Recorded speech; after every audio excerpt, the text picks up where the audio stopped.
I think it's so unfair to call, young generation lazy and complacent and lacking in agency. I think what we are seeing more, and, to be frank, I think it's self-defense, sort of psychologically. You have people who are growing into a world that's very different to ours. If my daughter wants to be a civil servant like her father, she'll never be able to live in London if she wants a flat, and therefore she suddenly doesn't want a flat.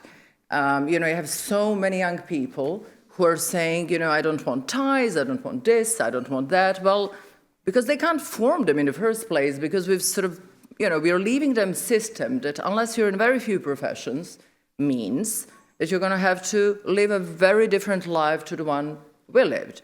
So, and about not having agency, whatever views people have on what's happening in Serbia, I think we can all agree that young people have agency, because that they're demonstrating. So we had 60 young people here over last 3 days. Well, they had to leave today, but it was remarkable because I had some side meetings with them. Boy, are they ready to participate, lead. They've got very strong views on all sorts of things. It's just that they have really lost trust in the system and fairness of the system, and therefore they're not feeling they should contribute. So I think, it's complacent of us to be calling them lazy. And as when you work with young people as well, and I've got Amina here, I've got lots of young people in team, it is true that they want to be a lot more clear about, what's the, does any of this that we do have any meaning? What am I contributing to? And that's a good thing, I would have thought. I mean, we should ask ourselves, how did we lose that?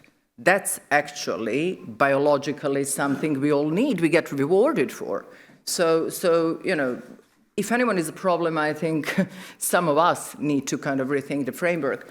Maybe connected to that, I think what's most, you were talking about vision, and then people sort of not necessarily delivering on that vision. I mean, I think what sometimes happens is that, I'm guilty of it as anyone, is that you don't spend time then making sure that the rest of the team is on board with the vision, no matter how big or small the team is. Because it's actually very hard to motivate people if they don't see what are they contributing to. And I think that step, for efficiency reasons, gets sort of skipped.